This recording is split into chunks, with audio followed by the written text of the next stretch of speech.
예, 오늘 저희가 살펴볼 하나님의 말씀은 요한복음 1장 1절부터 5절입니다. 요한복음 1장 1절부터 5절. 예, 그래서 여기서 이제 빛에 대한 이야기를 하고 있는데요. 이제 이 구절만 집중적으로 살펴보는 건 아니고, 일단 이 구절을 보고, 그 다음에 성경에 나온 이제 빛에 대한 이런 말씀들을 저희가 좀 간략하게 찾아서 살펴보려고 합니다. 그래서 주로 이제 요한복음에 이 빛에 대한 이야기들이 많이 있고, 이제 요한복음 외에도 다른 복음서와 또 다른 성경의 다른 부분에서도 이 빛과 어둠에 대한 이야기들이 좀 나옵니다. 그래서 이런 부분을 오늘 좀 간략하게 살펴보도록 하겠습니다. 예, 요한복음 1장 1절부터 5절까지 찾으셨으면 제가 한번 읽어보겠습니다. 1장 1절 처음에 말씀이 계셨고 말씀이 하나님과 함께 계셨으며 말씀이 하나님이셨더라. 바로 그분께서 처음에 하나님과 함께 계셨고 모든 것이 그분에 의해 만들어졌으니 만들어진 것 중에 그분 없이 만들어진 것은 하나도 없었더라. 그분 안에 생명이 있었으며 그 생명은 사람들의 빛이더라. 그 빛이 어둠 속에 비치되 어둠이 그것을 깨닫지 못하더라. 그래서 여기서는 이제 예수님에 대한 이야기를 하고 있습니다. 그래서 예수님에 대해서 이제 증언하고 있죠. 잠시 기도하고 시작하겠습니다. 은혜와 진리가 풍성하신 하나님 아버지, 오늘도 저희들 주님 앞에 나와서 영과 진리로 또 경배드릴 수 있는 특권을 허락해 주셔서 감사드립니다. 주님, 저희들이 오늘 살펴보는 이 말씀을 통해서 주님을 더욱더 알아가게 될 수 있도록 주님 도와주시기 원합니다. 감사드리며 예수님의 이름으로 기도드렸습니다. 아멘. 성경은 어리석은 자가 마음속에 이르기를 하나님은 없다. 이제 이렇게 된 구절이 있습니다. 그러니까 하나님은 없다라는 말이 있는데 어리석은 자가 마음속으로 이르기를 하나님은 없다고 이제 생각한다는 거죠. 시편 14편 1절이고 또 다른 곳에서도 동일한 말씀이 반복되어 있어요. 하나님은 존재하시고 또 모든 곳에 계실 수 있지만 어리석은 자의 마음속에는 없습니다. 그렇죠? 그러니까 하나님은 모든 곳에 다 가 계실 수 있어요. 또 성령님을 통해서 모든 곳에 다 가 계십니다. 그런데 어리석은 자의 마음속에는 없다는 겁니다. 자신의 마음에 하나님이 없기 때문에 하나님은 존재하지 않는다고 생각하는 사람은 어리석은 사람입니다. 어둠 속에 거하는 인간이라고 해서 빛을 받지 못하는 건 아니에요. 지금 우리가 살펴본 요한복음 말씀에 의하면 어둠 속에 있는 사람도 빛을 받을 수는 있다는 겁니다. 그러니까 빛을 받을 수 있는 가능성이 전혀 없는 것이 아니라는 거예요. 빛을 받을 수 있는 방법이 전혀 없는 것도 아니라는 겁니다. 문제는 무엇이냐면 자신들이 깨닫지 못하는 것은 결코 받아들이려고 하지 않는다는 겁니다. 그렇죠? 저는 하나님에 대한 모든 것을 깨닫지는 못했습니다. 예수님에 관한 모든 것을 다 깨달은 것도 아닙니다. 그러니까 피해 대속에 관한 모든 교리를 깨달은 것도 아닙니다. 어떤 성경을 공부하다 보면 피해 대속에 대한 또 어떤 새로운 부분을 또 배우게 되는 적도 있어요. 또 다른 분의 어떤 책이나 설교를 통해서 배울 때도 있고. 그러니까 예수님과 어떤 구속에 대한 모든 것을 제가 다 이해하고 있는 것은 아니라는 겁니다. 하지만 저는 참 빛이신 예수 그리스도 앞으로 나왔어요. 제가 예수님에 대한 모든 것을 다 이해하지 못했지만 그분 앞으로 나왔다는 겁니다. 그래서 저는 믿음으로 참 빛을 받아들였고 또 예수 그리스도를 붙들었습니다. 이것이 지금도 계속해서 어둠 속에 있는 사람들과 저의 차이점이겠죠. 제가 도덕적으로 더 뛰어나다든지 더 훌륭한 사람이라든지 이런 이야기가 아니라 저는 어둠 속에 있다가 예수 그리스도라는 참 빛을 받아들였다는 거예요. 이게 차이점이라는 것이죠.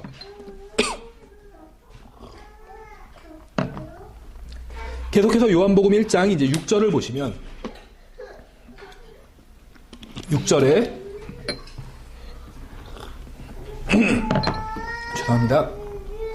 하나님께서 보내신 사람이 있었는데 그의 이름은 요한이더라. 바로 그가 증언하러 왔으니 이것은 그 빛에 대해 증언하여 모든 사람이 자기를 통해 믿게 하려 함이라.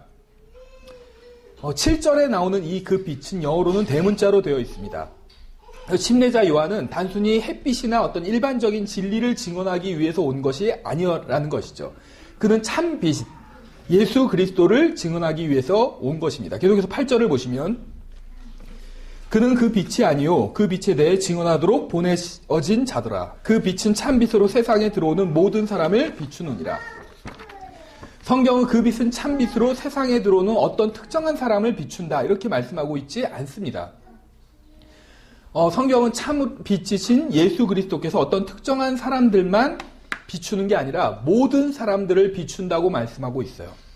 그래서 모든 사람들이 구원받은 것은 아니죠. 하지만 모든 사람들은 구원받을 수 있다는 겁니다. 왜냐하면 모든 사람들은 이 참빛을 받을 수 있기 때문에, 이 참빛이 모든 사람들을 비추고 있기 때문에 예수 그리스도의 빛이 모든 사람들에게 비춘다는 겁니다. 그렇죠. 그래서 모든 사람들이 다 믿는 것은 아니지만 모든 사람들이 다 빛을 받았다는 거예요. 모든 사람들이 다 예수 그리스도를 자신의 개인적인 구원자로 받아들인 건 아니지만 이 세상에 들어오는 모든 사람들은 하나님께 어떤 빛을 받았다는 겁니다. 조명을 받았다는 거죠. 그래서 이 빛은 지적인 빛도 아니고 어떤 교육의 빛도 아닌 영적인 빛이에요. 영적인 빛. 그러니까 여기서 이제 빛에 대해서 말씀하고 있는데 그 빛을 비춰주셨다 이렇게 말씀하고 있는데 이 빛은 영적인 빛이라는 겁니다. 영적인 빛. 이 세상에서 태어난 모든 사람은 하나님께 대한 어떤 감각을 가지고 있다는 거예요. 영적인 감각. 어떤 전능하신 분이 계시지 않을까 이런 영적인 감각을 갖고 있다는 겁니다. 그래서 마음속 깊은 곳에서는 자신이 회개 보고를 해야 하는 하나님께서 존재하신다는 사실을 알고 있다는 거예요.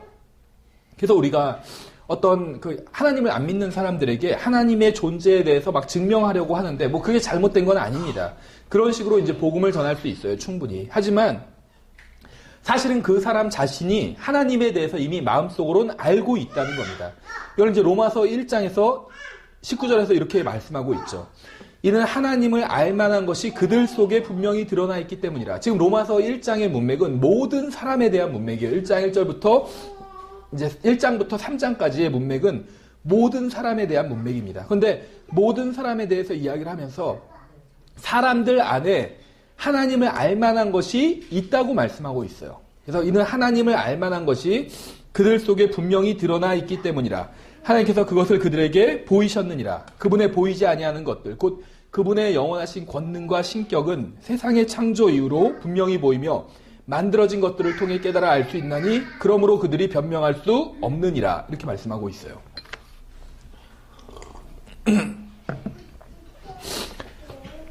모르겠습니다. 뭐 이 설교를 듣는 사람 중에서 저희 교회에는 없겠지만 만약에 인터넷으로 듣는 사람 중에서 무신론자가 있을 수도 있겠죠. 근데 사실 이제 실제적인 무신론자의 수는 굉장히 적다고 합니다. 그러니까는 그렇다고 뭐 다 기독교인이란 게 아니라, 그러니까 기독교인을 포함해서 어떤 신이 존재한다, 뭐 그게 귀신이 있다 이렇게 믿는다 할지라도 어쨌든 신적인 존재가 있다 이렇게 생각한 사람이 전체 세상 사람 중에 60% 이상이 된대요. 기독교인 포함해서. 그 나머지 30%는 불가지론자라고 합니다. 그러니까 있는지 없는지 모르겠고 별로 나는 상관도 없다. 이런 사람이 한 30%. 그러니까 무신론자는 아니에요. 뭐 있을 수도 있고 없을 수도 있고 이렇게 생각한 사람. 10% 정도만 정말 무신론자라고 합니다. 근데 이제 그 중에서도 1%만 아주 확신을 갖고 있는 무신론자라고 이렇게 하더라고요. 어떤 이제 복음에 관한 그런 책을 읽어보니까 이제 그런 얘기를 하더라고요. 무신론자가 있을 겁니다. 분명히. 그렇죠. 근데 만약에 이제 무신론자가 이 설교를 듣는 사람 중에 있다고 가정을 하고 제가 한마디만 한번 하겠습니다. 우리나라에서도 이제 이런 어떤 그 움직임이 있는데 미국은 지금 이제 벌써 시작이 되었죠. 어떤 것이냐면 예수 그리스도를 통해서만 구원을 받는다. 또 하나님, 성경의 하나님을 믿어야 된다. 성경의 하나님은 참된 하나님이다. 이런 주장을 하면 처벌을 받을 수 있다고 해요. 미국이 이제 어떤 주에서는. 그래서 이제 그리스도인들이 막 이것에 대해서 이제 항의를 하고 막 논의를 하고 있더라고요. 그런데 저는 산타크로스를 믿지 않습니다. 그렇죠. 이제 12월이 되니까 슬슬 이제 시즌이 돌아오고 있죠. 그래서 막 산타크로스랑 막 이런 게 광고에도 많이 나오고 그렇게 되고 있어요. 근데 저희가 뭐 여기에 대해서 다 공부할 건 아니지만 이 산타라는 것이 사실은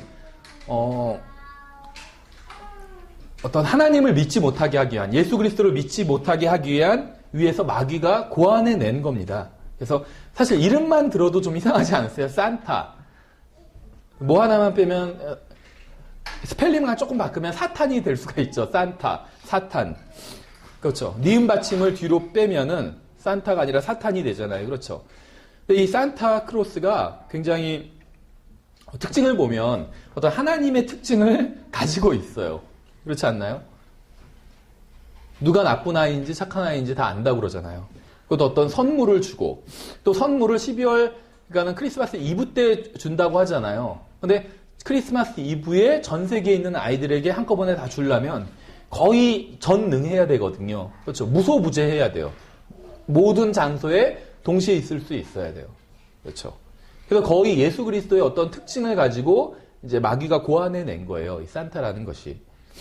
또 계시록에 보면 예수님께서 피에 젖은 붉은 옷을 입고 계시죠. 산타도 빨간 옷을 입고 있잖아요. 그렇죠.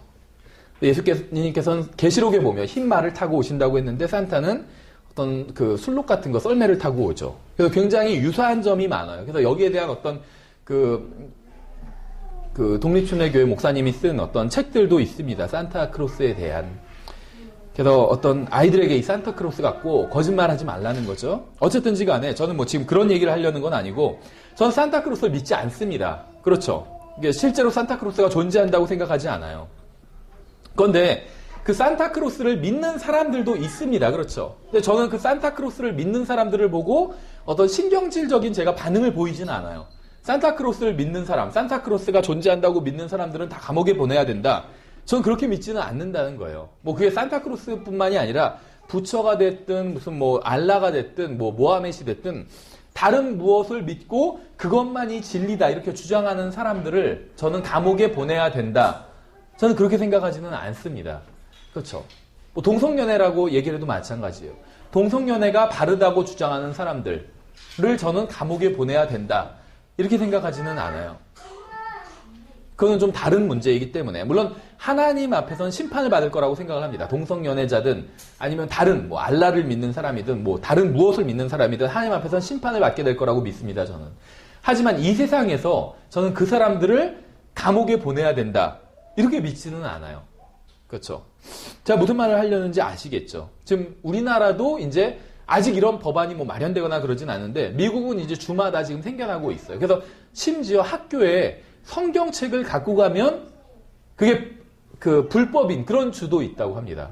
그래서 성경책을 가져가서 읽거나 혼자 누굴 전도를 하는 게 아니라 혼자 읽고 혼자 기도하는 것도 불법으로 되는 그런 주도 있다고 그래요. 모든 주가 다 그런 게 아니래요. 미국이. 어쩌면 우리나라도 나중에 그렇게 따라갈 수가 있겠죠. 그렇죠.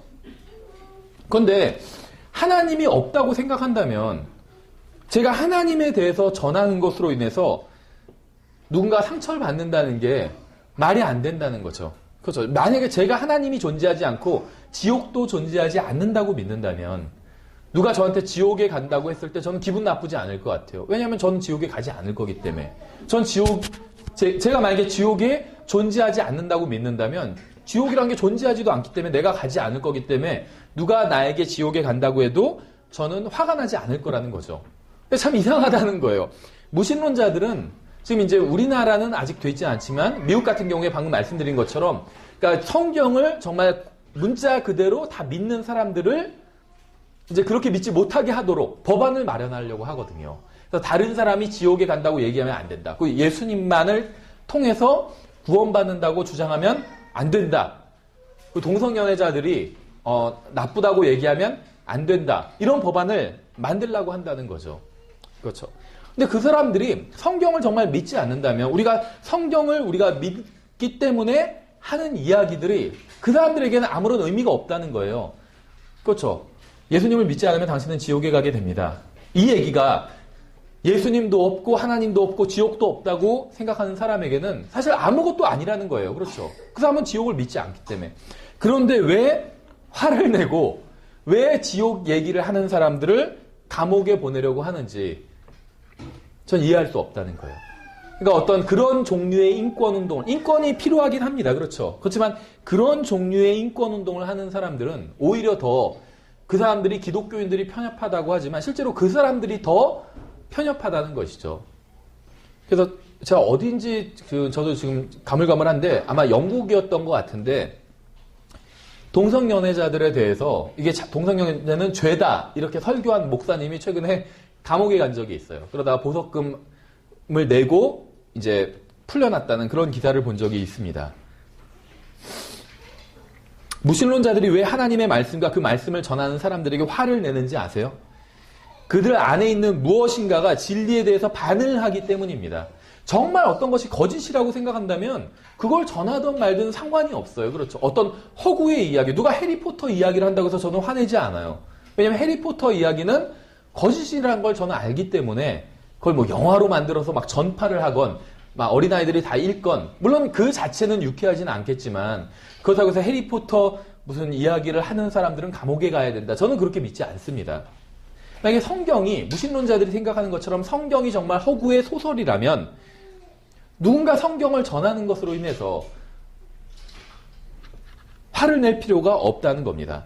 근데 그 사람들 안에 있는 무엇인가가 반응하기 때문에, 마치 로마서 1장에서 말씀하시는 것처럼 하나님을 알만한 것이 모든 사람들의 마음에 있어요. 그래서 하나님에 대한 말씀과 어떤 지옥에 대한 말씀, 복음에 대한 말씀, 이런 얘기를 들으면 화를 내는 거예요. 그렇죠? 왜냐하면 자기는 어둠을 더 사랑하는데 빛에 대한 이야기를 하니까. 한마디로 말하면 왜 화가 나냐 하면 자기가 하는 모든 행위들이 그분 앞에서 심판받는다는 사실을 얘기하고 있기 때문에, 그리고 자기 마음속에서도 무엇인가가 정말 그럴 수도 있다는 그런 생각이 들기 때문에 화를 낸다는 것이죠. 물론 자기는 그런 생각 안 든다 할지 모르지만 성경은 그렇다고 말씀하고 있어요. 모든 사람이 다 하나님을 마음속 깊은 곳으로는 알고 있다고 이렇게 성경은 말씀하고 있다는 것이죠.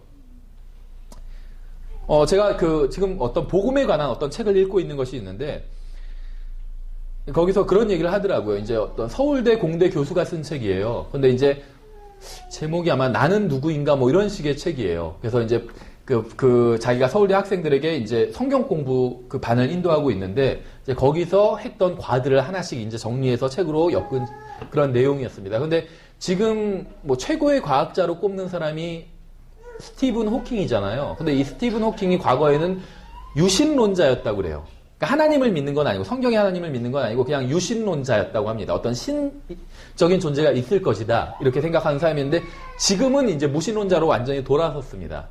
근데 이 사람이 왜 유신론자였냐면 어떤 우주의 기원에 대해서, 이제 스티븐 호킹이 전문 분야가 우주의 기원에 관한 것이잖아요. 그러니까 성경으로 치면 창세기 1장이 이제 이 사람의 어떤 전공 분야예요. 그런데 우주의 기원에 대해서 5분 후부터는 자기가 설명을 할 수 있겠대요. 우주가 탄생한 5분 후. 근데 그 탄생하기는 순간부터 5분까지는 자기가 설명을 할 수가 없다는 겁니다. 그래서 과거에 유신론자였을 땐 이건 어떤 신적인 존재에 의해서 우주가 생성되었을 것이다. 그리고 이제 그 5분 후부터는 이제 자기가 과학적으로 이제 설명을 하는 것이죠. 근데 지금은 무신론자로 돌아섰어요.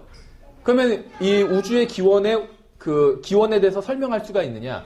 여전히 설명을 못해요. 다만 과거에는 어떤 신적인 존재가 이걸 만들어내고 창조했다는 거죠. 그리고 나서 이제 어떤 과학적으로 우리가 설명할 수 있는 어떤 일들이 일어났을 것이다 이렇게 얘기를 했는데, 지금은 그 부분에 대해서는 지금도 설명할 수 없는 건 동일하지만 그냥 무신론자로 돌아서 버린 겁니다. 그렇죠. 그러니까는 한마디로 뭐냐면 무엇인가 자기 마음에 들지 않았기 때문에 유신론에서 무신론으로 분명히 돌아선 거예요. 과학적으로 자기가 과학자임에도 불구하고 설명할 수 없지만, 하지만 그 사람의, 제가 믿기엔 또 성경에 따르면 그 사람의 양심도 하나님이 계시다는 것, 창조주가 계시다는 것을 그 양심도 증언하고 있다는 것이죠. 그렇죠. 왜냐하면 창조주가 없이는 그 무엇도 설명할 수가 없기 때문에, 어떤 기원에 대해서 설명할 수가 없기 때문에. 자, 하나님께서 주신 그 무신론자들, 하나님을 거부하는 사람들의 안에 있는 양심이 진리에 반응하는데 그들의 마음은 그러한 반응을 싫어하고 불편해하기 때문에 화를 낸다는 것입니다. 그래서 누군가 진리를 선포하거나 성경을 인용해서 진리를 전하면 화를 내는 거예요. 왜냐하면 자기가 불편하기 때문에. 저는 누가 허구의 이야기를 하면 저는 불편하지 않아요. 근데 하나님은 실제로 살아계시고 예수 그리스도께서 존재하시고 언젠가 모든 사람들을 심판하실 것. 이것은 허구가 아니기 때문에 그 사람들의 어떤 영적인 감각이 그걸 느끼고 있다는 거예요. 그래서 불편하다는 거예요. 불편하다는 거예요. 그래서 누군가 진리를 선포하거나 성경을 이용해서 진리를 전하면 화를 내는 것이죠. 그래서 자신은 목사나 아니면 복음 전도자나 기독교인이나 전도지 때문에 화가 났다고 생각을 하지만 사실은 전혀 그렇지 않습니다. 어둠 속에 있는 자신에게 비춰지시는 빛에 화가 난 거예요. 그 빛이 진리일 수도 있다고 말하는 자신의 양심에 화가 난 겁니다. 그렇죠. 요한복음 3장을 보시면 이렇게 되어 있어요. 잘 아시는 구절인데 3장 16절부터 18절에 보시면 하나님께서 세상을 이처럼 사랑하사 자신의 독생자를 주셨으니 이것은 누구든지 그를 믿는 자는 멸망하지 않고 영존하는 생명을 얻게 하려 하심이라. 하나님께서 자신의 아들을 세상에 보내신 것은 세상을 정죄하려 하심이 아니요 그를 통해 세상을 구원하려 하심이라. 그를 믿는 자는 정죄를 받지 아니하거니와 믿지 않는 자는 하나님의 독생자의 이름을 믿지 아니하였으므로 이미 정죄를 받았느니라. 복음을 전하는 사람들에게 화를 낼 필요가 전혀 없습니다. 왜냐하면 누군가 어떤 복음을 아직 구원받지 않은 사람에게 그 사람이 죄인이라고 해서 그 사람이 그때 정죄를 받게 되는 게 아니기 때문에 우리가 복음을 전할 때 그 상대방한테 성경에 의하면 모든 사람들이 다 죄인이고 바로 당신도 죄인입니다. 이런 식의 얘기를 할 때가 있죠. 근데 우리가 누군가에게 그 사람이 죄인이라고 얘기를 해줄 때 그 사람이 정죄를 받게 되는 게 아니라는 겁니다. 우리는 그 사람이 이미 정죄받았다는 사실을 얘기해 줄 뿐이에요. 그렇죠? 누군가 자신에게 죄인이라는 사실을 알려주기 전에 이미 정죄를 받았다는 겁니다. 누군가 자신에게 회개하고 복음을 받아들이라고 말하기 전에 이미 정죄를 받았다는 거예요.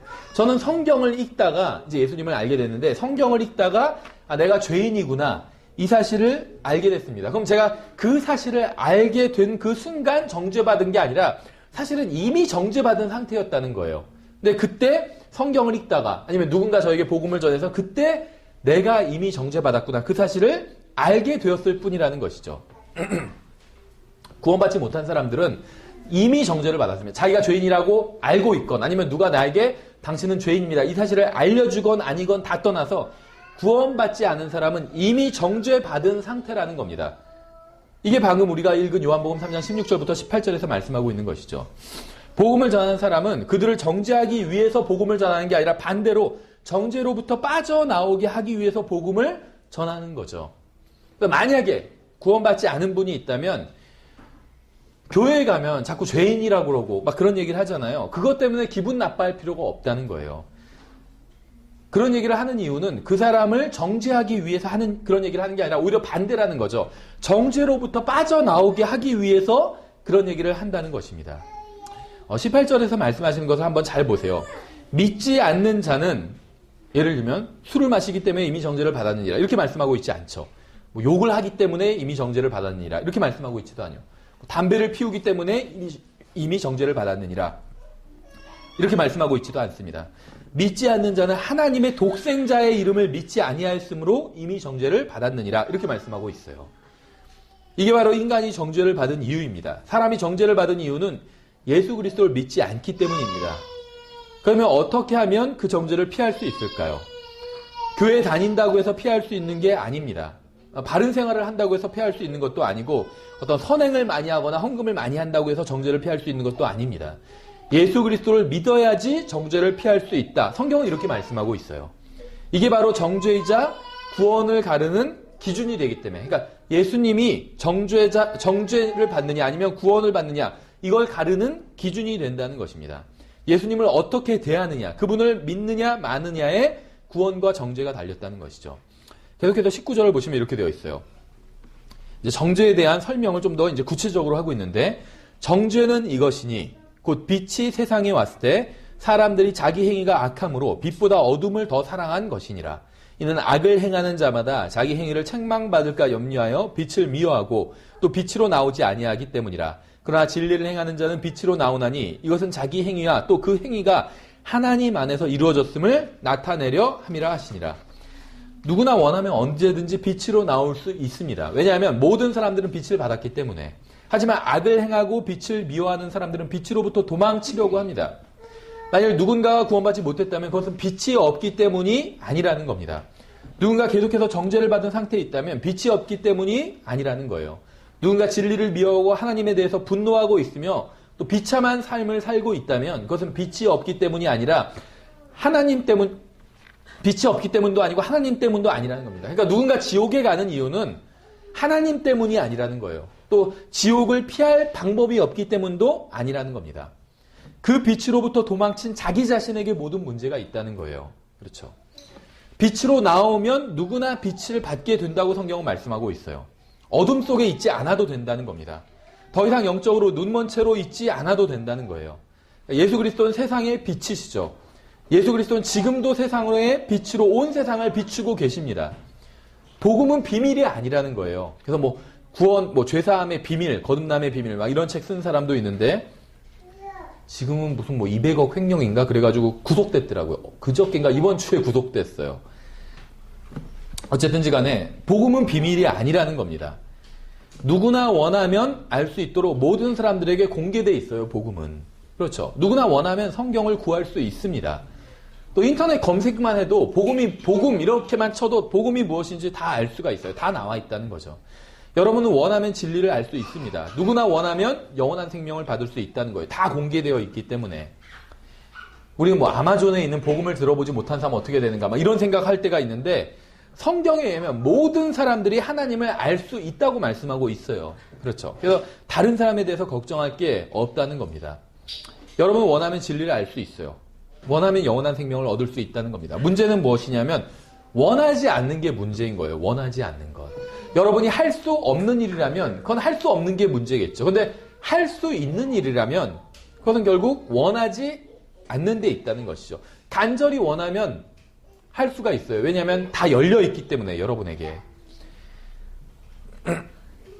근데 주님께서는 포기하지 않고 여러분을 쫓으실 겁니다. 구원받지 않았다면 여러분이 포기하지 않고 쫓으실 거예요. 구원받은 사람도 마찬가지예요. 한번 여러분이 구원받은 것을 돌이켜보면 주님께서 포기하지 않고 끝까지 저를 따라오셨기 때문에 제가 결국 구원받을 수 있었다는 거죠. 그렇죠. 누군가 저에게 복음을 전한 적이 있었습니다. 근데 저는 그때는 그냥 그것을 무시해버렸어요. 왜냐하면 관심이 없었거든요. 어렸을 때, 초등학교 때, 중학교 때 누가 복음을 전해도 그것이 관심이 없었습니다. 근데 주님께서는 포기하지 않으시고 계속해서 저에게 복음 전도자를 보내주시고 또 전도지를 보내주시고 또 성경을 보내주셨어요. 그래서 제가 최종적으로는 예수 그리스도의 복음을 받아들일 수 있게 되었다는 거죠. 여러분도 마찬가지일 거예요. 처음 복음을 듣고 구원받은 사람은 굉장히 드물다고 합니다. 그렇죠. 여러분도 기억을 잘 더듬어 보시면 아마 여러분이 복음을 들은 게 처음은 아니었을 거예요. 그 전에도 들은 적이 있었을 겁니다. 근데 하나님께서 여러분이 처음에 복음을 거절했을 때, 두 번째 복음을 거절했을 때 포기하지 않으셨기 때문에 여러분이 결국 복음을 받아들이고 예수님을 믿을 수 있게 되었다는 것이죠. 그렇죠. 한 사람의 그리스도인을 보내시고 거절하면 또 다른 그리스도인을 보내실 겁니다. 한 사람의 복음 전도자를 보내시고 그 사람을 거절하면 또 다른 복음 전도자를 보내주신다는 거예요. 물론 이러한 기회가 영원히 지속되는 건 아니죠. 사람의 인생이 유한하기 때문에 언젠가는 하나님께서는 더 이상 복음 전도자를 보내주지 않으실 때도 있다는 겁니다. 그렇죠. 그리고 이제는 숨을 걷어가실 때도 있어요. 하지만 하나님께서는 단 한 번의 기회만 주시고 더 이상 기회를 주지 않으신다는 거죠. 여러 번의 기회를 충분히 주신다는 겁니다. 그렇죠. 그래서 그런 기회를 하나님께서 주실 때 그걸 붙잡아야 돼요. 지금 예수님을 믿은 사람들은 다 그 기회를 붙잡은 사람들이죠. 하나님께서는 이 세상에 사는 모든 사람들에게 빛을 비춰주셨고 그 빛을 전하는 사람들을 또 보내주셨습니다. 그렇죠. 어둠을 좋아하는 사람들을 계속해서 도망가도록 놔두시기만 한 것이 아니라 빛을 전하는 사람들, 빛을 비춰주셨을 뿐만 아니라 빛을 전하는 사람들을 보내주셨다는 것입니다. 그래서 구원받기를 원하는 사람은 구원받을 수 있게 된 거예요. 만약 누군가 구원받지 못했다면 그것은 구원받을 방법이 없어서가 아니라 자신이 원하지 않았기 때문이란 겁니다. 그래서 정죄하시는 거예요. 구원의 기회와 방법과 모든 것이 다 준비되어 있는데 그걸 거부했기 때문에 정죄를 하신다는 것이죠. 요한복음 9장엔 이렇게 되어 있습니다. 여기서도 이제 빛에 대한 이야기를 하고 있는데 9장 3절에 보시면 이렇게 되어 있어요.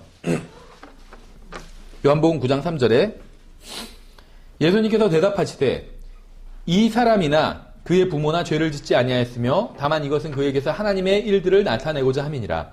나실 때에 내가 반드시 나를 보내신 분의 일들을 하여야 하리라. 밤이 오면 그때는 아무도 일할 수 없느니라. 내가 세상에 있는 동안에는 세상의 빛이로다 하시니라. 예수님께서 세상의 빛이시죠. 인종을 불문하고 어디에 사는지를 불문하고 모든 사람들의 빛이 되십니다. 예수님께서는. 그래서 누구든지 빛을 찾고자 하는 사람은 예수 그리스도 안에서 빛을 찾을 수 있다는 거예요.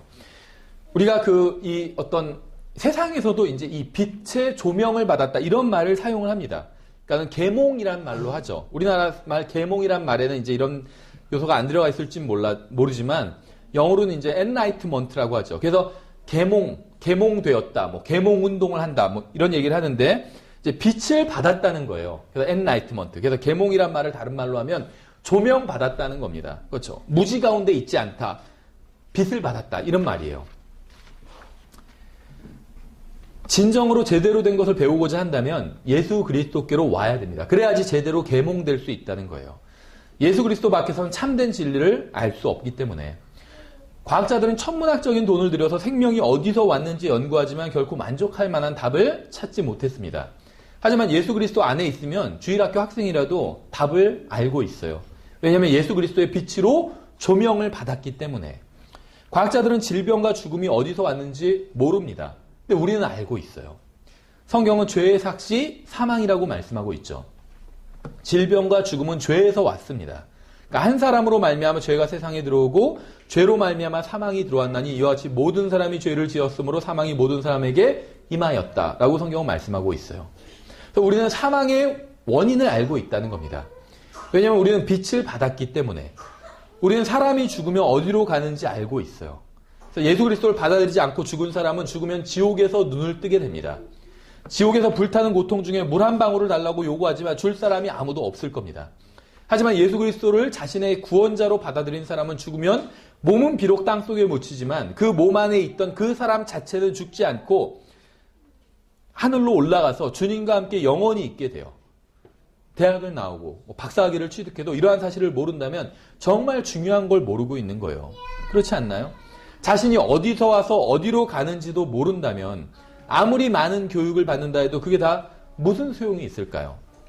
이 땅에서의 삶이 영원하지 않은데 언젠가 70년, 80년, 90년 되다가 끝나게 되는데 그 다음에 어떻게 되는지 모른다면 아무리 많은 걸 배운다 할지라도 정말 중요한 것은 배우지 못했다는 것이죠. 왜 죽는지 또 왜 사는지 죽어서 어디로 가는지 모른다면 아무리 많은 책을 읽고 공부를 하고 좋은 대학을 나와도 그게 무슨 소용이 있겠느냐는 거예요.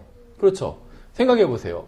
길 가고 있는 사람한테 지금 어딜 가고 계세요? 하니까 모르겠는데요 라고 한다면 그 다음에 아무리 좋은 대학을 나오고 똑똑하다고 한들 자기가 어디로 가고 있는지 모른다면 그 사람은 정말 중요한 것을 모르고 있는 사람이란 것이죠. 그렇죠. 그런데 단순히 1시간 후에 내가 어디로 가는지 모르는 것 그것만이 문제가 아니라 좀 더 길게 본다면 80년 후에 90년 후에 내가 어디로 가는지 모른다면 결국 마찬가지라는 겁니다. 그렇죠. 그 동영상으로 어떤 분이 그 설교를 올려주신 게 있는데 외국 목사님 설교였는데 이제 뭐 밧줄 예화 뭐 이런 걸로 유명한 분이래요. 그래서 항상 밧줄을 갖고 다니면서 그걸로 예화를 들더라고요. 근데 이제 뭐 어떤 예화였냐면 밧줄을 꺼내서 보여줘요. 근데 이제 밧줄에 손잡이가 있는데 그 손잡이가 뭐 테이프 예를 들면 청테이프 같은 걸로 한 10cm 정도가 감겨 있었어요. 그래서 이제 밧줄 끝에를 그렇게 잡고 근데 밧줄은 굉장히 길었어요. 뭐 10m 이상 되는 그 밧줄을 진짜로 꺼내서 예화를 들고 있더라고요. 근데 이제 그 사람이 이제 밧줄 예화를 이제 시작하면서 가정을 일단 하자. 그래서 이 밧줄의 10m뿐이 안 되지만 그냥 이 밧줄이 끝이 없다고 가정해보자. 이렇게 얘기를 하더라고요. 끝이 없다. 그래서 이것이 이제 사람이, 이 밧줄이 바로 한 사람 개인의 어떤 그 생명, 운명이다. 이렇게 얘기를 하더라고요. 그래서 개인은 존재가 성경에 의하면 소멸되는 것이 아니라 이 밧줄이 끝이 없는 것처럼 이렇게 영원히 이어질 거다. 그런데 이제 손잡이 부분, 한 10cm 되는 이 부분을 가리키면서 이것이 바로 우리의 인생이다. 이렇게 얘기를 하더라고요. 그러니까 인생은 영혼에 비교해 본다면 한 점과 같다는 거죠. 그렇죠. 10cm도 안 돼요. 사실 영혼에 비교해 본다면 한 점과 같아요. 영혼이라는 것은 무한되기 때문에. 근데 우리가 그 점 안에서 막 계획을 세운다는 거죠. 예를 들면 10cm가 인생이라고 봤을 때 밧줄은 막 10m, 100m, 1000m 이어져 있는데 10cm가 인생이라고 봤을 때 70년, 80년이에요. 10cm가. 그러면 5cm 지점에서 내가 뭘 해야지 이런 계획 세우고 있다는 거예요. 6cm 지점에서는 뭔가 큰 업적을 이뤘다. 막 그래서 좋아하고 있고. 그런데 5cm 지점에서 어디로 갈지 나는 모르겠다. 그 다음에 어떻게 될지 모르겠다. 이렇게 생각하는 것과 10cm가 끝나면 어디로 갈지 모르겠다. 이렇게 생각하는 것과 무슨 차이가 있느냐는 거예요. 그렇죠. 지금 내가 어디로 가는지 몰라요. 정류장에서만 헤매고 있어요. 그래서 나는 지금 어디서 와서 어디로 가고 있는지 모릅니다. 이렇게 얘기하는 사람과 80년 후에 죽어서 어디로 가는지 모르겠다고 얘기하는 사람과 본질적으로 사실은 다르지 않다는 거예요. 그렇죠. 근데 지금 어디로 가는지 모른다고 하는 사람을 보면 우리는 그 사람 되게 어리석다고 생각을 합니다. 아니, 집에서 나와서 어디 가려고 나왔을 거 아니에요. 근데 어디로 가는지 모른다고요? 저 사람 되게 진짜 어리석은 사람이다. 이렇게 생각할 거예요. 그렇죠. 어디로 가는지 모른 채 그냥 무작정 집을 나왔다고 한다면, 저도 아직 젊은데 저도 가끔씩 까먹을 때가 있더라고요. 방에서 막 뭐 작업을 하다가 뭐를 가지러 마루로 딱 문 열고 나왔는데 왜 나왔는지를 까먹은 거예요. 왜 나왔지? 아무리 생각해도 모르겠는 거예요. 그냥 다시 방으로 들어갔어. 그러다가 또 다시 생각나서 나오고. 계속 그렇게 누가 반복한다면, 밖에 나와서도 내가 왜 나왔지 모른다면 다 그 사람 어리석다 이렇게 생각할 거예요. 근데 그게 좀 더 연장돼서 70년, 80년 후에 어디로 갈지 모른다면 성경은 어리석은 사람이라고 부르고 있다는 거죠. 그런 사람을. 그렇죠. 근데 우리는 답을 알고 있어요. 감사하게도. 어디로 가는지 알고 있어요. 어디서 와서 지금 무엇을 하고 있고, 지금 우리는 이 10cm 여기서 살고 있어요. 그렇죠. 그러니까 여기서의 삶도 중요합니다. 계속 강조하는 거지만 여기 이 인생에서의 삶이 전혀 중요하지 않다. 저는 그런 얘기를 하는 게 아닙니다. 제대로 살아야 돼요. 또 자기에게 맡겨진 일들을 해야 되고. 하지만 그게 다라고 생각한다면 그건 정말 어리석은 삶이라는 것이죠. 왜냐하면 우리는 이미 어디로 가는지, 그 10cm 이후에 그 다음에 영원히 펼쳐진다는 것에 대해서 우리는 알고 있기 때문에. 그렇죠.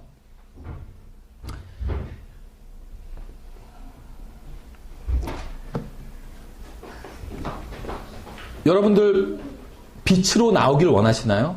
분명하게 보게 되기를 원하시나요? 어디서 영혼을 보내게 될지 알고 싶으시나요? 그럼 예수 그리스도께로 나와야 돼요. 예수님께로 나오면 여러분은 알게 됩니다. 왜냐하면 조명을 받게 되기 때문에 내가 이제 영혼이 어디서 보내게 될지, 다른 사람이 영혼을 어디서 보내게 될지 이제 눈에 보이게 된다는 거예요. 왜냐하면 빛 가운데로 나왔기 때문에. 그렇죠. 요한복음 12장에서도 이제 빛에 대한 말씀을 하고 있습니다. 빛에 대한 말씀. 그러니까 요한복음을 찾아보니까 빛에 대한 말씀이 굉장히 많이 있어요. 빛과 어둠에 대한 말씀이 굉장히 많이 있어요. 요한복음 12장 35절부터 보시면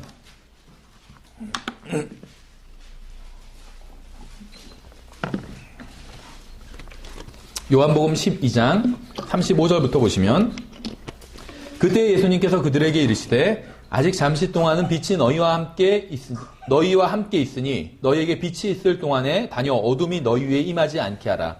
어둠 가운데 다니는 자는 자기가 가는 곳을 알지 못하느니라. 너희에게 빛이 있을 동안에 빛을 믿으라. 빛을 믿으래요. 그러니까 성경에서 말씀하시는 빛은 예수 그리스도라는 걸 알 수가 있죠. 또 빛이 진리라는 걸 알 수 있어요. 빛을 믿으라. 그리하면 너희가 빛의 자녀들이 되리라 하시니라. 예수님께서 이것들을 말씀하시고 떠나서 그들로부터 자신을 숨기시니라. 그러니까 하나님이 빛이시라는 걸 알 수 있겠죠. 그래서 빛을 믿으면 빛의 자녀가 된대요. 여러분이 아는 사람들에게 한번 물어보세요. 죽으면 어디로 가는지 아냐고. 아마 대부분 다 모른다고 할 겁니다. 왜냐하면 그들은 어둠 속에 다니고 있기 때문에 어디로 가는지 모르는 거예요. 어둠 속에 있는 사람은 자기가 어디로 가는지 모릅니다. 아주 칠흑 같은 그런 어둠 속에 있었던 적이 계신가요? 자기가 어디로 가는지 몰라요. 어둠 속에 있으면. 하지만 예수 그리스도의 피로 씻김 받은 사람은 자신이 죽어서 어디로 가는지 안다는 겁니다. 저는 죽으면 하늘나라로 가서 주님과 함께 있게 될 거예요. 예수님과 함께 영혼을 보내게 될 겁니다. 왜 어떤 사람들은 자신이 죽으면 어디로 가는지 아는데 다른 사람들은 모르는지 아세요? 그러니까 자신이 죽으면 어디로 가는지 아는 사람들이 있고 모르는 사람들이 있어요. 그렇죠. 사도 바울은 자기가 죽으면 어디로 가는지 안다고 말하고 있어요. 성경에 보면. 저도 제가 죽으면 어디로 가는지 압니다. 근데 어디로 가는지 전혀 모르는 사람들도 있다는 거죠. 왜 그러냐면 어떤 사람들은 빛을 받아들이고 빛으로 나와서 빛 가운데 걷는데 다른 사람들은 빛을 거부하고 빛으로부터 도망해서 어둠 가운데 있기 때문입니다. 예수님께서는 모든 사람들의 마음을 밝혀주실 수 있는 참 빛이 되세요. 예수님께서는 이 세상의 빛이십니다. 요한복음 8장 12절에 이렇게 되어 있어요. 그때 예수님께서 다시 그들에게 말씀하여 이르시되 나는 세상의 빛이니 나를 따르는 자는 어둠 속에 다니지 아니하고 생명의 빛을 얻으리라 하시니라. 생명의 빛이란 말씀을 또 하고 있죠. 예수님께서는 세상의 빛이십니다. 빛을 누리고 싶으면 그분께 나아가야 돼요. 참된 생명을 누리고 싶으면 그분께 나아가야 됩니다. 빛 가운데 걷기를 원하면 예수님을 따라가야 됩니다. 예수님이 빛이기 때문에 제 주위에 많은 사람들이 있습니다. 하지만 저는 예수님을 버리고 다른 사람을 따라가지 않을 겁니다. 왜냐하면 저는 어둠 가운데 거하고 싶지 않기 때문에. 누구든지 예수 그리스도 안으로 들어오면 저와 함께 교제를 나눌 수 있습니다. 하지만 그 누가 예수님 밖으로 나가려고 해도 저는 나가지 않을 거예요. 왜냐하면 제 안에는, 제 인생에는 충분한 어둠이 있었기 때문에 저는 다시 어둠으로 돌아가지 않을 거라는 겁니다. 참된 그리스도인은 어떤 율법주의적인 종교인이 아닙니다. 그리스도 안에는 진정한 자유가 있어요. 저는 무엇이든지 하고 싶은 일을 다 할 수 있습니다. 제가 억지로 무엇을 못하는 것은 아니라는 거예요. 술을 마실 수도 있고 담배를 피울 수도 있어요. 무슨 춤을 출 수도 있고 어디 가서. 근데 그렇게 하고 싶지 않다는 겁니다. 왜냐하면 어둠 속에서 살던 삶은 구원받기 이전의 과거의 삶으로 충분하기 때문에. 저는 예수 그리스도를 만나고 빛을 받아들였습니다. 이제는 계속해서 빛 가운데 걷기를 원해요. 다시 어둠 가운데로 돌아가고 싶지 않다는 겁니다. 제가 빛 가운데 거하고 있다는 사실이 저는 얼마나 감사한지 모르겠어요. 잠언 2장과 에베소서 4장에서도 빛에 대한 말씀이 있습니다. 먼저 잠언 2장에선 이런 말씀이 있어요. 잠언 2장 10절에 지혜가 내 마음에 들어가며 지식이 내 혼에게 기쁨이 될 때에는 분별이 너를 보존하며 명철이 너를 보호하여 악한 자의 길과 비뚤어진 것들을 말하는 자에게서 너를 건져내리라. 그들은 곧바른 행로들을 떠나 어두운 길들로 걸으며.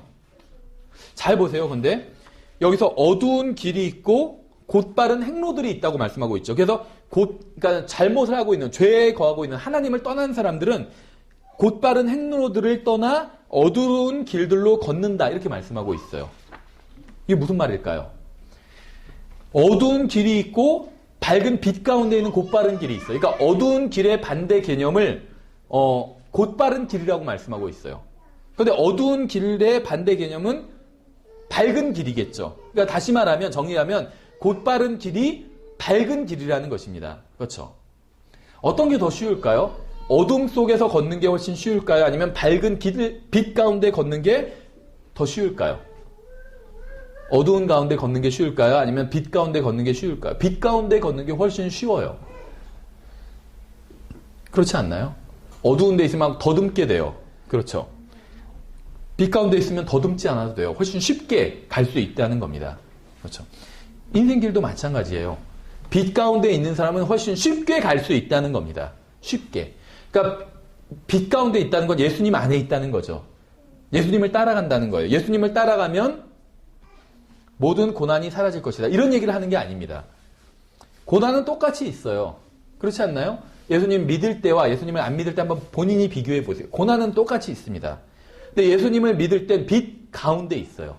그래서 이제는 모든 게 보입니다. 고난도 보여요. 그렇죠? 하지만 고난 뒤에 무엇이 있는지도 보여요. 인생 70년, 80년, 90년, 100년 후에 무엇이 있을지 보인다는 겁니다. 그래서 이 고난을 이겨낼 수가 있는 거예요. 이게 끝이 아니라고 생각하기 때문에. 또 그 고난이 있긴 있지만, 그걸 당할 때는 어려움이 있지만, 70년, 80년, 90년, 100년 후에는 그것이 아무것도 아니란 걸 알기 때문에. 그렇죠. 고난이 영원하지 않다는 걸 알기 때문에. 왜냐하면, 왜 이런 걸 알고 있냐면, 빛 가운데 있기 때문에 다 보이는 거예요.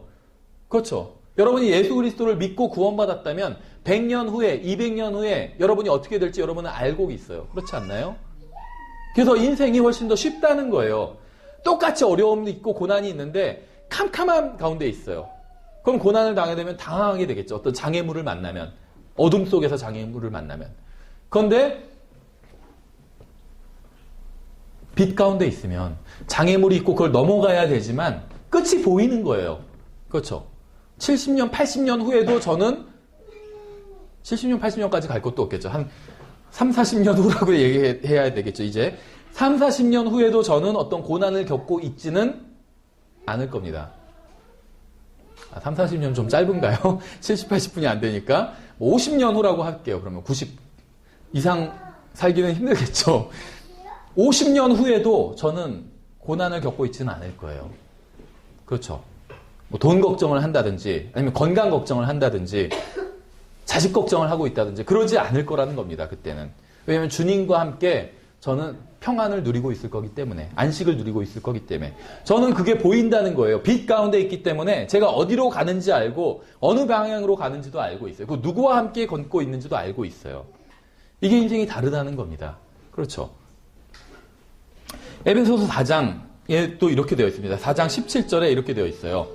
그러므로 내가 이것을 말하며 주 안에서 증언하노니 이제부터 너희는 다른 이방인들이 그들의 헛된 생각 속에서 걷는 것 같이 걷지 말라.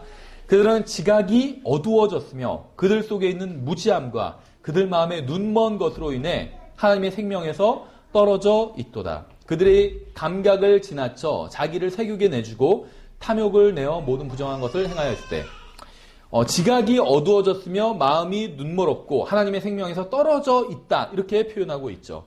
예수 그리스도 밖에 있는 사람은 어둠 속에 있는 것이고 어둠 속에 있는 사람은 하나님의 생명에서 떨어져 있는 겁니다.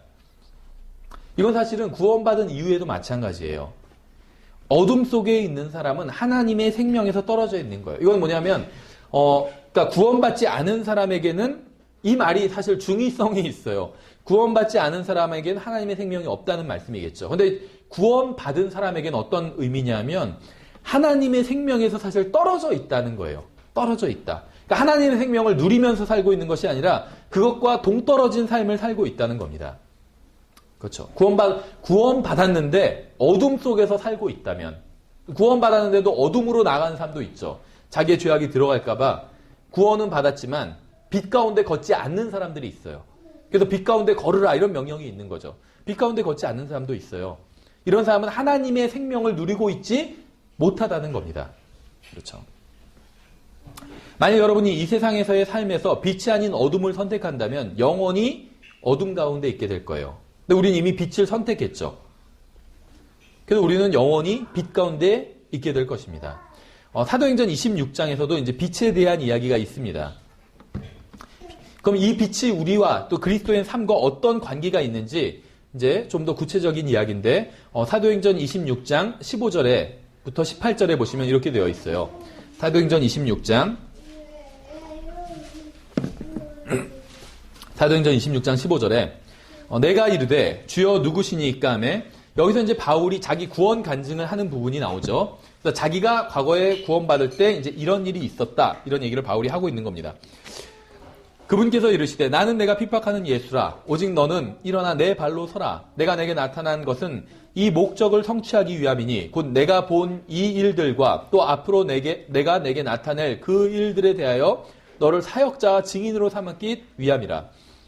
내가 너를 백성과 이방인들에게 건져내어 이제 그들에게로 보내는 것은 그들의 눈을 열어주어 그들을 어둠에서 빛으로 사탄의 권세에서 하나님께로 돌아오게 하려 하며 또 그들이 죄들의 용서를 받고 내 안에 있는 믿음으로 거룩히 구별된 자들 가운데서 상속 유업을 받게 하려 함이라 하더이다.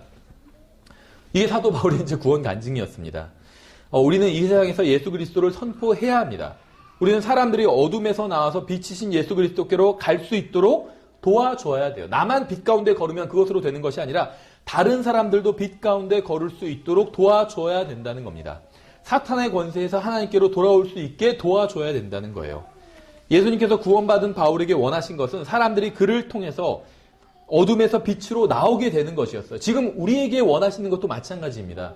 우리를 통해서 사람들이, 여러분 주위의 사람들이 어둠에서 빛으로 나오게 되는 것, 이것을 예수님께서 여러분에게 지금 원하고 계시다는 거예요. 바울뿐만 아니라 구원받은 모든 사람들이 해야 하는 일이 바로 이것이라는 겁니다. 무슨 수단과 방법, 무슨 잘못된 방법이 아닌 이상, 거짓말, 사기치는 것 이런 것이 아닌 이상 수단과 방법, 여러분의 모든 능력을 총동원해서 여러분 주위에 있는 사람들이 빛 가운데로 들어올 수 있도록 돕는 것. 이게 하나님께서 여러분을 구원하셔서 이 세상에 아직 두신 이유 중에 하나라는 겁니다. 골로새서 1장에서도 빛에 대한 말씀이 있어요. 1장에서도 골로새서 1장 12절에 이제 빛에 대한 말씀이 있습니다. 골로새서 1장 12절에 제가 읽어보면 우리를 빛 가운데서 성도들의 상속 유업에 참여하는 자가 되기에 합당하게 하신 아버지께 감사드리기를 원하였노라. 그분께서 우리를 어둠의 권능에서 건져내사 자신의 사랑하는 아들의 왕국으로 옮기셨으니, 근데 이 왕국은 빛이 충만한 왕국이죠. 그분 안에서 우리가 그분의 피를 통해 구속 곧 죄들의 용서를 받았도다.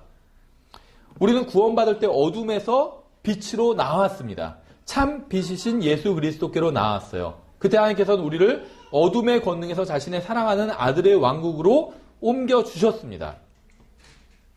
그리고 이 모든 것이 예수 그리스도의 피를 통해서 이루어졌다고 성경은 말씀하고 있어요. 그러니까 우리가 어둠에서 빛으로 나왔는데 요한복음에서는 지금 그 얘기만 하고 있죠. 근데 골로새서에서는 이제 거기에 한 가지 정보를 더 추가하고 있는 거예요. 어둠에서 빛으로 나왔는데 무엇을 통해서 어둠에서 빛으로 나왔냐면 그 통로가 예수 그리스도의 피라는 겁니다. 왜 이게 필요한 줄 아세요? 그러니까 어둠에서 빛으로 나올 때 필요한 게 예수 그리스도의 피를 통과하는 일이라는 거예요. 요한일서 1장 7절도 같은 걸 증언하고 있죠. 그러나 그분께서 빛 가운데 계신 것 같이 예수 그리스도의 피에 대해서 얘기하고 있는데 빛에 대한 이야기를 하고 있어요. 그러나 그분께서 빛 가운데 계신 것 같이 만일 우리가 빛 가운데 걸으면 우리가 서로 교제하고 또 그분의 아들 예수 그리스도의 피가 모든 죄에서 우리를 깨끗하게 하시느니라. 이건 이제 물론 구원받고 난 이후의 이야기인데 골로새서 1장은 구원받는 순간에 대한 이야기고 요한일서 1장은 구원받고 난 이후에 대한 이야기입니다. 그런데 어떤 공통점이 있냐면 빛에 대한 이야기를 하고 있는데 예수 그리스도의 피에 대한 이야기를 하고 있어요. 그래서 이 예수 그리스도의 피가 우리를 깨끗하게 씻어낸다 이런 얘기를 하고 있죠. 어둠 속에 있으면 정죄를 받습니다. 하지만 예수 그리스도의 피를 통해 빛 가운데로 나올 수 있어요. 그래서 제가 어둠에서 예수 그리스도의 피를 통과할 때 저의 모든 죄가 씻겼습니다. 그래서 이제 모든 더러운 죄를 벗어버리고 빛 가운데로 나올 수 있게 된 거예요. 만약에 제가 저의 죄를 씻는 이 과정이 없었다면 저는 빛 가운데로 나오면 어떻게 될까요? 죄로 더러워진 그대로 나오는 거예요. 빛 가운데로. 저는 구원받기 전에는 어둠에 있었어요. 근데 어둠에 단순히 어두운 상태만 있었던 것이 아니라 죄로 더러운 상태였습니다. 근데 어두웠기 때문에 그걸 자각하지 못하고 있었어요. 그렇죠? 어두우면 잘 안 보이잖아요. 자기 더러운 게. 근데 빛이 비추니까 하나님의 말씀에 빛이 비추니까 제가 얼마나 더러운지 순간적으로 보게 됐어요. 그렇죠? 그래서 내가 빛 가운데로 나아가야겠다. 이렇게 생각을 했습니다. 근데 이 상태로 빛 가운데로 나아갈 수가 없어요. 왜냐하면 더럽기 때문에 사람들이 보게 되잖아요. 하나님 앞에서 다 드러나고 다른 사람 앞에서도 내가 얼마나 더러운지가 드러나잖아요. 그렇죠? 그러니까 어둠에서 그냥 빛으로 나갈 수는 없다는 거예요. 그래서 성경에선 어둠에서 빛으로 나아가는 과정에 예수 그리스도의 피가 있다는 겁니다. 그래서 그 예수 그리스도의 피를 통과해서 나가니까 나의 모든 더러운 죄가 씻겼다는 거예요. 그래서 내가 어둠에서 단순히 빛으로 그냥 나간 게 아니라 어둠에서 예수 그리스도의 피를 통과해서 빛으로 나오고 나니까 씻겨서 죄가 모두 다 씻겨서 나오게 됐어요. 그러니까 빛 가운데 나와도 이제는 괜찮다는 거예요. 왜냐하면 예수 그리스도의 피가 어둠과 빛 사이에 있기 때문에. 그렇죠. 그래서 빛으로 나올 때 예수 그리스도의 피를 통과하게 돼요. 이게 골로새서 1장 12절의 말씀이에요. 13절, 14절까지의 말씀이에요.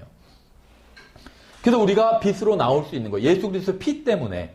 만약에 예수 그리스도의 피가 없었다면 빛으로 나와도 여전히 더러운 채로 있게 되는 거예요, 우리가. 그러면 부끄러움을 당하게 되는 것이겠죠. 하나님과 다른 사람들 앞에서. 그렇죠. 저는 이제 빛 가운데 거할 뿐 아니라 빛에 속한 사람이 되었어요. 아까 우리가 찾아본 구절에서도 빛의 자녀가 되리니 이렇게 말씀하고 있죠. 단순히 이제는 우리가 빛 가운데 있는 것이 아니라 빛에 속한 사람이 되었다는 겁니다. 놀랍지 않으세요?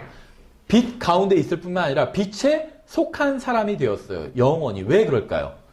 구원받았기 때문에. 다시 태어났기 때문이에요. 한 번 출생한 사람은 영원히 출생한 거잖아요. 그렇죠? 그래서 우리가 빛 가운데로 나온 사람은 빛에 속하게 됩니다. 하나님께서 빛이시기 때문에. 근데 어둠 가운데 있는 사람은 나중에 영원히 어둠에 속하게 될 거예요. 어둠 가운데 있을 뿐만 아니라 나중에는 영원히 어둠 그 자체에 속하게 된다는 겁니다.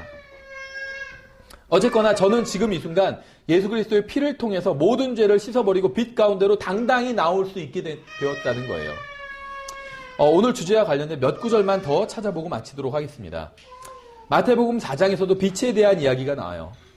이건 제가 그냥 읽어볼게요. 4장 16절에 어둠 속에 앉은 백성이 큰 빛을 보았고 사망의 지역과 그늘에 앉은 자들에게 빛이 솟아올랐도다. 그래서 예수 그리스도에 대한 설명을 하면서 어둠 속에 앉은 백성이 큰 빛을 보았다. 이렇게 말씀하고 있어요. 그런데 어떤 사람들은 여기서는 예수 그리스도에 대한 말씀이고 여기서 말씀하는 어둠 속에 앉은 백성은 이스라엘 백성에 관한 말씀이다. 그래서 예수 그리스도의 어떤 그 구원자라는 이러한 것을 이제 이스라엘 백성에게만 국한지어서 이렇게 이야기하는 사람들도 있습니다. 근데 성경을 보면 그렇지 않아요. 누가복음 1장에서도 비슷한 말씀이 있는데 이제 여기서는 어떤 백성들인지 좀 더 구체적으로 말씀을 해주고 있습니다. 누가복음 1장 77절에서 그분의 백성에게 그들의 죄들의 사면을 통하여 구원을 얻게 하는 지식을 주리니 이것은 우리 하나님의 친절한 긍휼로 말미암은 것이라.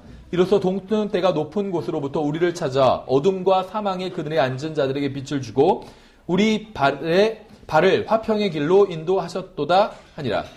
근데 여기선 지금 침례인 요한에 관한 이제 묘사고 계속해서 연결이 되는데 2장에서 26절에 그가 주의 그리스도를 보기 전에는 죽음을 보지 아니하리라는 것이 성령님에 의해 그에게 계시되었다. 시므온이라는 사람에 대한 이야기죠.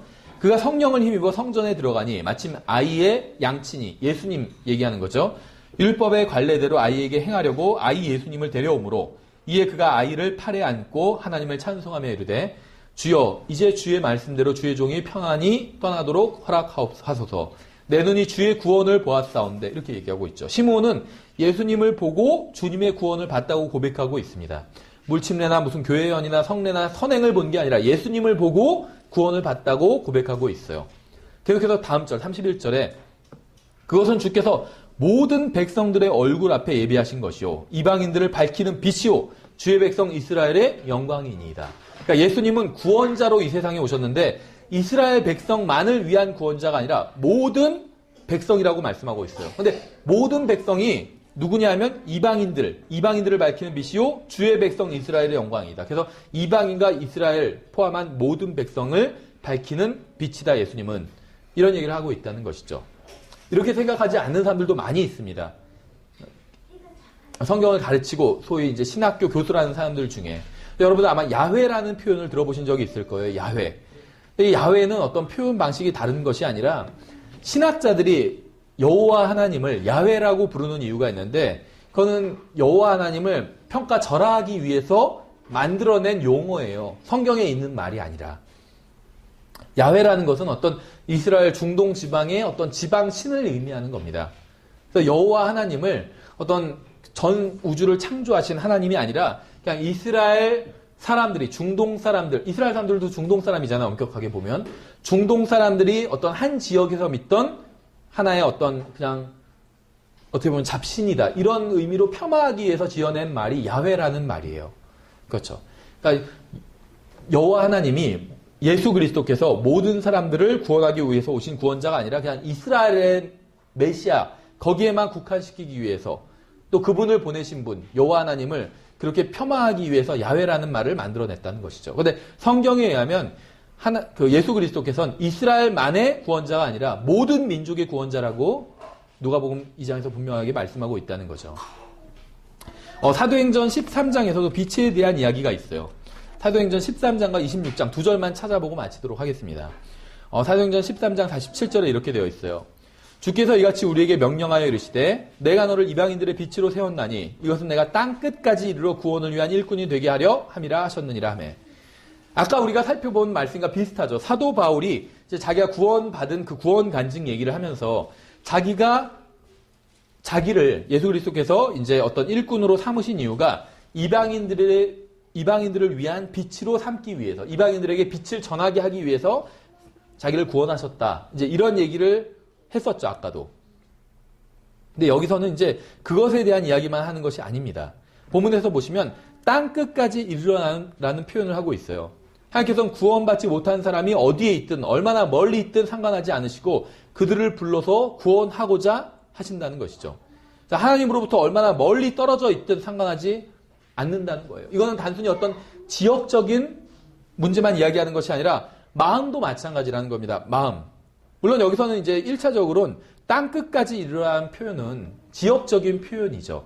그래서 땅 끝까지 가서 복음이 다 이제 전해지고 이런 이야기에 대한 문맥입니다. 근데 이걸 우리가 좀 더 영적으로 적용해 본다면, 영적으로 해석하는 건 아니에요. 영적으로 적용해 본다면 하나님으로부터 완전히 마음이 떠나는 사람들이 있어요. 정말 땅 끝까지 가는 사람들이 있습니다. 근데 그런 사람들도 하나님께서 포기하지 않으신다는 거예요. 그렇죠. 멀리 떨어진 사람들을 찾아가시는 것처럼 땅 끝까지 마음이 멀리 떨어져 있는 사람도 찾아가서 끝까지 구원의 기회를 제공해 주신다는 겁니다. 그렇죠. 얼마나 깊은 어둠 속으로 들어가 있든 상관하지 않고 땅끝까지라도 자신의 일꾼들을 보내서 구원받게 하신다는 겁니다.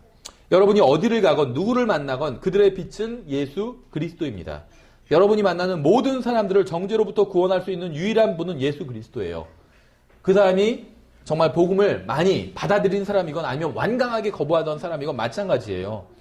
여러분이 만나는 모든 사람들을 어둠으로부터 끄집어낼 수 있는 유일한 분은 예수 그리스도입니다. 그렇죠. 그러니까 여러분이 만나는 모든 사람들은 다 문제를 가지고 있어요. 그런데 여러분은 그 문제에 대한 해결책을 가지고 있다는 겁니다. 그래서 우리는 어디를 가든 누구를 만나든 예수 그리스도의 복음을 전해야 되는 거예요. 마지막으로 사도행전 6장 22절도 제가 읽고 마치겠습니다. 그러므로 하나님의 도우심을 받아 나는 이날까지 계속해서 작은 자와 큰 자에게 증언하며 오직 대언자들과 모세가 반드시 일어나리라고 말한 그것들만을 말하노니 그것은 곧 그리스도께서 고난 받으실 것과 죽은 자들로부터 일어나야 할 것 첫 사람이 되사 백성과 이방인들에게 빛을 보이시리라 하는 것이니이다 하니라. 여기서도 빛에 대한 말씀을 하고 있죠.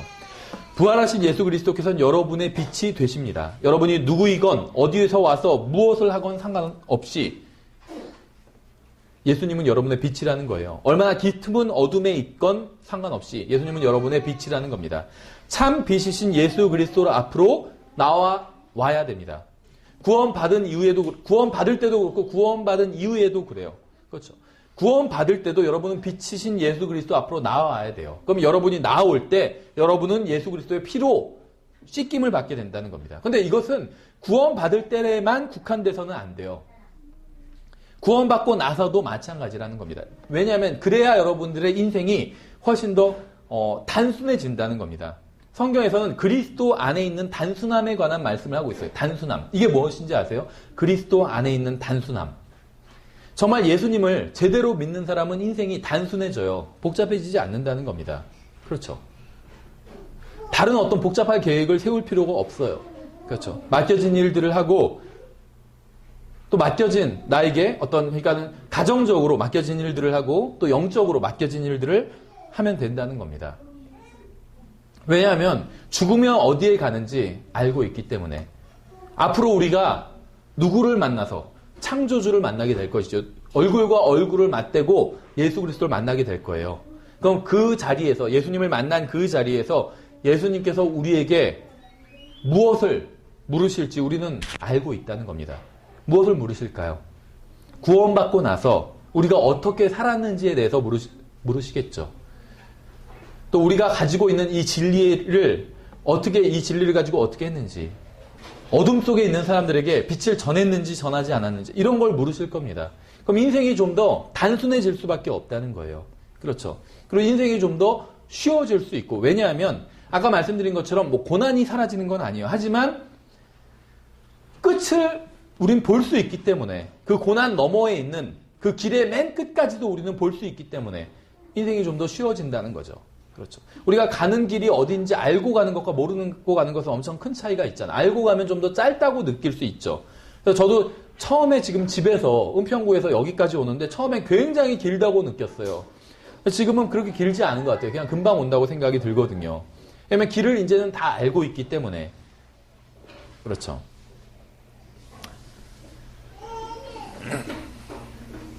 성경은 바깥 흑암은 울며 슬퍼하며 이를 갈미 있는 곳이라고 말씀하고 있습니다. 저는 그곳에 가지 않을 겁니다. 여기 있는 모든 사람들, 오늘 이 자리에 있는 모든 사람들도 그곳에 가지 않을 수 있다고 성경은 말씀하고 있어요. 지금 어둠 가운데 있는 사람은, 빛으로 나오지 않는 사람은 영원히 어둠 가운데 있게 될 겁니다. 지금 빛 가운데로 나와서 빛 가운데 있는 사람은 영원히 빛 가운데 있을 수 있게 된다는 거예요. 다만 이제 구원받고 나서도 다시 어둠 속으로 들어가는 사람이 있어요. 하지만 다시 언제든지 빛 가운데 나올 수 있다는 겁니다. 그럼 인생이 좀 더 단순해지고 쉬워질 수 있다는 거예요. 왜냐하면 어둠 가운데를 걷는 것보다 빛 가운데 걷는 게 훨씬 더 쉽기 때문에.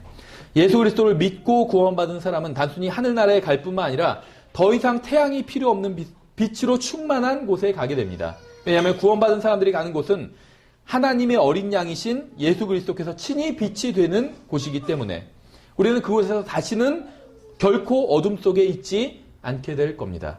그렇죠. 이게 성경에서 말씀하고 있는 빛에 대한, 빛이신 예수 그리스도에 대한 증언입니다. 그래서 신약 성경에 나오는 이 빛에 대한 말씀들을 다 찾아본 건 아니지만 빛에 대한 말씀들을 이제 거의 다 찾아봤습니다. 그래서 간단하게 얘기하면 정리를 하면 구원받지 않았다면 아직 빛으로 나오지 않은 거예요. 그런 사람은 반드시 빛 가운데로 나와야 됩니다. 그래야지 영원히 어둠 속에 거하지 않게 되기 때문에 구원받은 사람들은 이미 빛의 자녀가 되었어요. 그런데 만약에 하나님의 말씀대로 살지 않는다면 그것은 어둠 속에서 거하고 있는 것입니다. 그래서 인생이 어려워지는 거예요. 복잡해지고 머릿속이 복잡해지고 그런 사람은 다시 빛 가운데로 나와야 됩니다. 마치 예수 그리스도를 믿고 구원받은 것처럼 이젠 예수 그리스도와 그분의 말씀을 믿으면서 또 살아가야 될 필요가 있다는 것입니다. 그래서 오늘은 저희가 세상의 빛, 특히 구원받은 사람들의 빛이신 예수 그리스도에 관해서 저희가 살펴봤습니다.